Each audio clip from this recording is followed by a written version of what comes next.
What is going on, guys? Welcome back to the channel. Panthers Advice. Today, man, we're talking Panthers Saints post-game reaction. What happened? What went wrong? Let's dive into it. The first thing we're talking about is Bryce's footwork. How much of that factored into the loss, right? Everybody is now talking about his footwork. How much of that actually factored into the loss against the Saints? All right. On the first drive, he missed Mingo deep. Right before half, he missed a couple of big throws, probably left 6 on the board, to be honest. The main thing that stood out to me with Bryce was the fact that he was hitting receivers in their chest. Now you might be like, all right, why is that a problem? Well, against the Saints, who love to play man-to-man coverage, probably top 3 in the league, you can't do that. He has to lead his receivers more. Yes, he was hitting them in their chest, but against the Saints, against man-to-man coverage, when we have receivers who really don't get a great release, Bryce, you got to help them out more. So Bryce, definitely a factor in the loss. But to me, play calling, it was 50-50, if not 60-40, whichever way you want to split it, right? Why am I saying play calling? I took some notes. I've watched the game a few times. Here are some of the notes I had. On 3rd and 7 on the first drive, we go to Sullivan.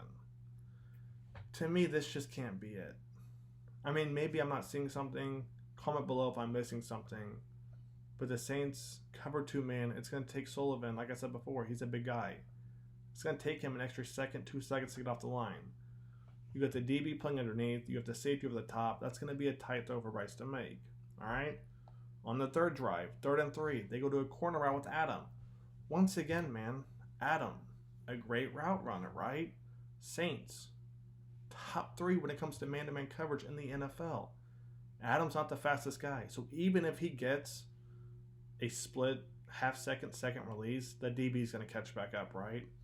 Like I said before, Bryce has to make it in that tight window. Not saying Bryce can't make these throws, but on 3rd and 3, that's what we're doing, right?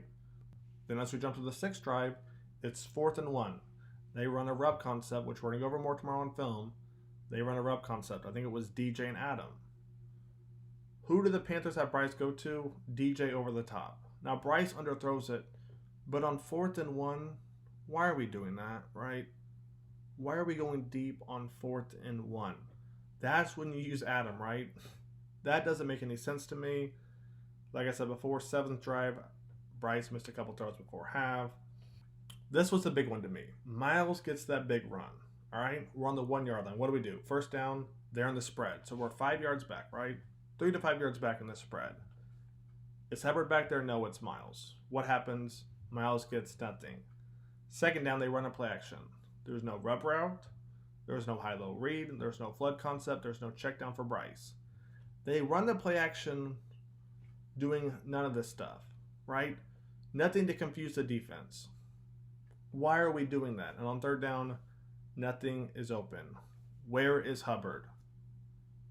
Where was Hubbard that whole time? It doesn't make any sense, guys. On the 9th drive, Bryce actually made a big throw to Adam. He had plenty of time. And on the 10th drive, they tried to go to Blackshear and he slipped. So, the play calling to me, maybe you don't want to go 50-50, blame that with Bryce, but it's up there, guys. Those play calls, they suck. Like I said before, though, Bryce needs to do a better job of leading his receivers. But against man-to-man coverage, these are the plays you call on these downs. You're in the spread with Miles and not Hubbard on what, the 3 or 4 yard line. It doesn't make sense, man. So let's jump to the running back committee. I like Miles, right? But Hubbard has to be your workhorse. If you're down on the goal line, Hubbard has to be in. Unless you're going to do a screen to Miles, which we've seen how that's gone. Even though I'm okay with Miles getting the screen, unless you're going to do that, then bring Miles in. Otherwise, Hubbard should be in every time on the goal line. Whenever we get down there, Hubbard should be in. Now, if you ask me, I think Miles is in because he's getting paid all that money. But I digress. I was impressed with Miles, but the play calling has to change for Miles to succeed. They ran a couple RPOs. I would have liked to see them keep doing it. Let's jump to the next subject. All right, guys. Now we're going to talk about our next subject. And this one I keep going back and forth on, right? Because here's what confuses me. Sullivan, tight end. Before the season started, you signed Hayden Hurst. The coaching staff loved Ian Thomas. You had Tommy, right?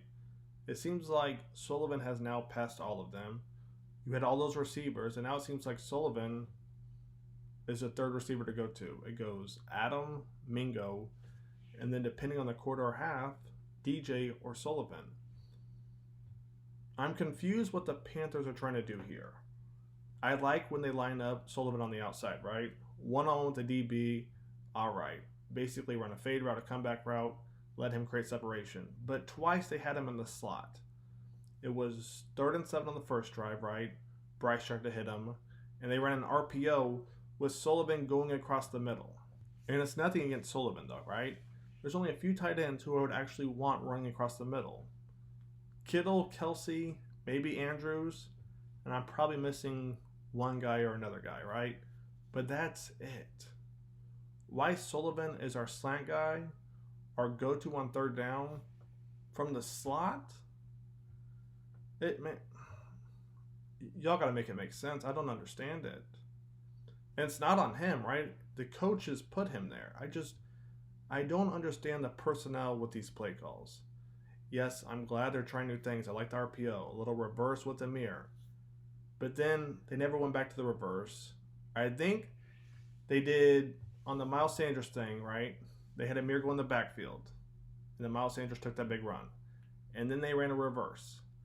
And then I don't think they ever used Amir again. Why would you not? Obviously, the defense is going to come down. And if they don't, bam, hand it off to Amir again. Force them to come down, bam, hit them over the top. So it's like they want to be aggressive, but they don't want to stick to it. I'm confused. If you want to be aggressive, bring the defense down, right? Keep trying the different things. RPO, Amir on the reverse, Amir on the screens. Force them to come down and then bam, hit them over the top. I don't know. All right, guys, our last subject is going to be talking about Ben Johnson. He is a Lions play caller, potential candidate for the Panthers next year when it comes to getting a head coach. The video is going to be about how he uses Sam Laporta, the Lions rookie tight end, to get open consistently. And here's the kicker. He did it against the Saints. Wait till you see the play calls and how he motions different guys and things like that. Stay tuned. That video is coming out this week. I think you guys are going to like it. I'll catch you guys on the next one. Once again, just want to say thank you guys for all the support lately. I appreciate it. Stay tuned. More content coming soon.